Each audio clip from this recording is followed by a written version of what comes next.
మనం ఏదైనా సరే అంటే ఎవడి ట్రాప్‌కో లొంగిపోయి లేకపోతే ఎవడో ఏదో అనుకుంటాడని ఫీల్ కాకుండా నిజాన్ని నిజంగా మాట్లాడుకుంటే బావుంటదన్నదే నా ఉద్దేశ్యం. 'మూర్తి' అప్పట్లో వెంకటకృష్ణకో ఎవరికో కొంతమందికి ఈ నోటీసులు ఇచ్చినప్పుడు ఆళ్ళ పత్రికల వార్త గురించి పోలీసులు నోటీసులు ఇచ్చినప్పుడు సీఐడీ విచారణకు రావాలన్నప్పుడు తప్పు అదని చెప్పా.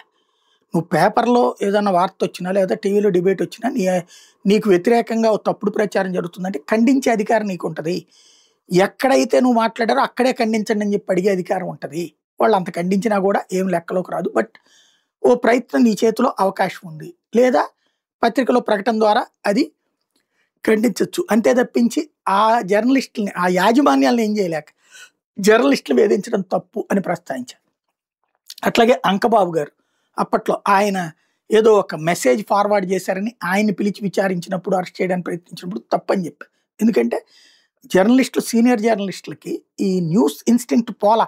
ఇప్పుడు కొత్తగా వస్తున్న జర్నలిస్ట్‌కేం పాపం వాళ్ళకి ఆ టార్గెట్లు ఇచ్చి అడ్వర్టైజ్‌మెంట్ టార్గెట్టు, డబ్బులెంత సంపాదించుకురమ్మనమని టార్గెట్టు, ఇట్లాంటి టార్గెట్లు నాయకులతో భేటీల టార్గెట్లు ఇట్లాంటివి ఇచ్చుకొచ్చేటప్పటికి పాపం ఆ పనిలో పడిపోతున్నారు గానీ జర్నలిజం అనే కసితో పనిచేసేటటువంటి టీములు కరువయ్యారు.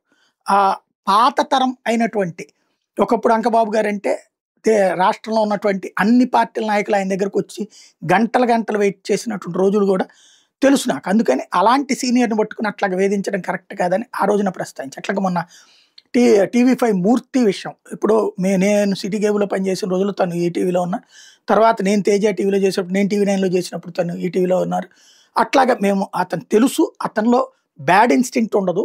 సరే అతను బాబు గారికి ఫేవర్‌గా ఉంటాడన్నటువంటి ఫీలింగ్‌తో మనం అతన్ని ద్వేషించేటటువంటి వాళ్ళు అతన్ని టార్గెట్ చేయడం అనేటటువంటిది వ్యక్తిగతంగా టార్గెట్ చేయడం కరెక్ట్ కాదు. సైద్ధాంతికంగా లేదా న్యూస్ పరమైనటువంటి దాంట్లో విమర్శించడంలో తప్పు పట్టను నేను. కానీ వ్యక్తిగతంగా టార్గెట్ చేయడం తప్పు అన్నటువంటి పాయింట్ ప్రస్తావించాను నేను. అట్లాగే ఇప్పుడు పూడి శ్రీహరి ఎవరైతే జగన్ గారికి పీఆర్ఓగా ఇంతకుముందు చేసున్నారు. ఆయన ఇప్పుడు అందులో ఏదైతే సెక్రటరీ పొజిషన్ ఏదో ఇచ్చి వాళ్ళకి సంబంధించినటువంటి మీడియా యాక్టివిటీస్ చూసుకుంటుంటే ఇప్పుడు తనకి నిన్న వెళ్ళి నోటీసులు ఇవ్వటం.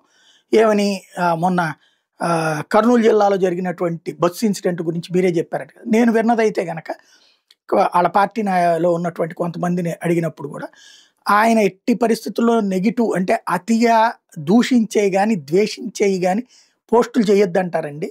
ఖచ్చితంగా ఆయన అంటే తనేంటి సాక్షి రిపోర్టర్. సాక్షి నుంచి వచ్చిన అంతకుముందు కూడా జర్నలిజం ఫీల్డ్‌లో ఉన్నటువంటి ఆయన. సుదీర్ఘకాలం నుంచి జర్నలిజం ఫీల్డ్‌లో ఉన్నటువంటి వ్యక్తి. కాబట్టి తను పొరపాటు కూడా అట్లాంటి దాన్ని అంగీకరించడు. మనం ఏదైనా సరే అవతల ప్రభుత్వం మనల్ని టార్గెట్ చేసినప్పుడు ప్రజలకి అర్థమయ్యే భాషలో అర్థవంతంగా ఎక్స్‌ప్లెయిన్ చేసేటటువంటి పోస్టులు పెట్టండి గానీ, బూతులు తిట్టొద్దు, దుర్భాషలాడొద్దు. తద్వారా మనం చెప్పాలనుకున్నది పక్కకెళ్ళిపోతుందని చెప్పేటటువంటి క్యారెక్టర్ అతను. అతనికి నోటీసులు ఇచ్చి వేధించడం అనేటటువంటిది కరెక్ట్ కాదు. ఒకసారి క్రాస్ చెక్ చేసుకుంటే బెటర్.